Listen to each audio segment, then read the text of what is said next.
Welcome back to the channel. And y'all know I had a problem with the police for a minute with this gun situation.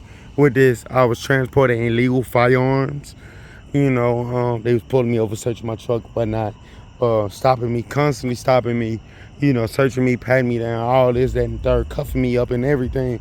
You know, um, like I say, all that didn't stop a few weeks ago because they know who I am now. They know I don't live that lifestyle. They ran an investigation on me. I believe they followed me to see would I lead them to the firearms, and I don't because I don't live that lifestyle. So like now it's like if somebody called on me like Friday, me and my daughter painted my rims before we went to the lakefront. Somebody called. I was make sure my lug nuts was tight before we leave. My daughter's like, Daddy, somebody, the police just drove up the one way. I'm like, man, they man their business, we man in our business, we cool. I'm like, they driving up the one way like they always do. They drive up the one way just for the fun of it. You know, they went down, turned around, came back. They said, hey man, they calling on you again. We know you ain't got no guns. You know, you know, that's why we ain't need to jump out on you because we know you ain't got no guns. We've been through this too many times. Like I said, they done ran an investigation on me. They know I'm not living that lifestyle. Officers say, every time we stopped you, you always got tools on you. You always, like he teased me one time. He said, man, why every time we go in your pocket, you got a socket, you got a ratchet, or you got a screwdriver in your pocket. That's what I do. I might forget I put it in my pocket. Or I got a wrench in my pocket or something. When they search my truck, all they find is tools, a jack, a brick that I use to jack up cars that's higher. Because my jack may not jack it up all the way. Things of that nature. They don't find nothing illegal. And the plainclothes officer, she said one night that they started to figure out, that they had started watching the 911 call being placed. It's been like twice they didn't even come. Like when they came, they showed up and they just said they showed up like they told me like the call had been placed like 23 minutes earlier, and it's like we figured it was you out here on your truck, so we wasn't in no rush to get here, so they just had to show up. So, and then the plainclothes officer, I seen her about a week ago last week. And they was on patrol, and she seen me out there, and she's like, "Hey, she was like, no, this is a little longer. This is a little long ago, I believe. Yeah, it was a little longer ago, because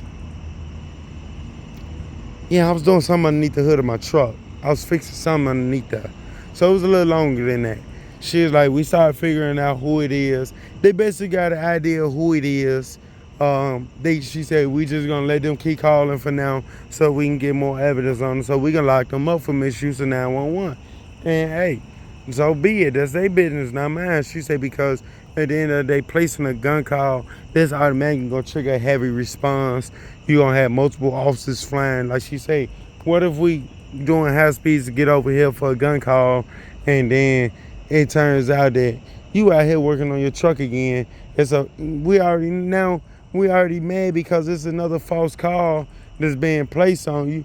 So she said, what if we hit somebody? What if we get hurt? We hurt somebody out in public. We get killed. We kill somebody out in public.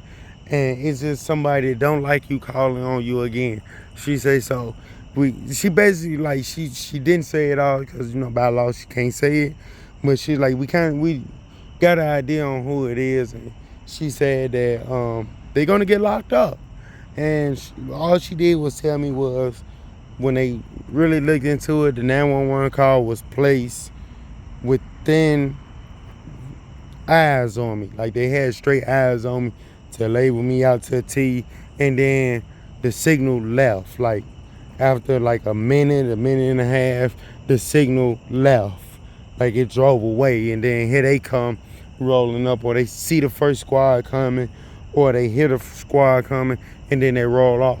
She said that's what it was, because one day they pinpointed like one squad was coming, and then the signal had left, with the first squad coming. So she had said that, she said somebody coming over here, they see you out here, they calling the police saying that you got a firearm on you, they got us rolling over here. So now it's like when they call now, they take their time coming over there. When they come over there, they see me out there, hey man, they call on you again. Like right now, I'm in the same area like where they patrol.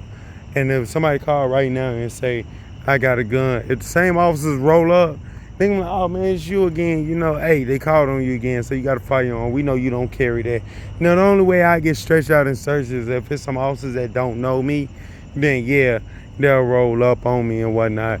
So, yeah, so it's like that. So it's all good. So, you know, that ended. It's straight.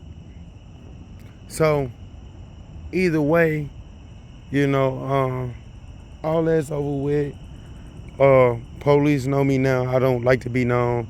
Neighbor came out. She came out one day when they cuffed me. She said, man, he don't even deal with guns. All I do is work on this truck, you know, stuff like that. And da-da-da, you know. Now they know me. I don't like that. I don't like to be known. You know, I don't even know my neighbor's name or the neighbors. They not my neighbors, but I don't even know the neighbor's name. You know, it's just a high and by. You know, we have a little conversation when I come out. I'm leaving. I jump in my truck and go. I come back. We see him, have a little conversation. I go in the crib. I mind my business. Everybody know that, you know. I'm going to keep it respectful. Even my girl know that.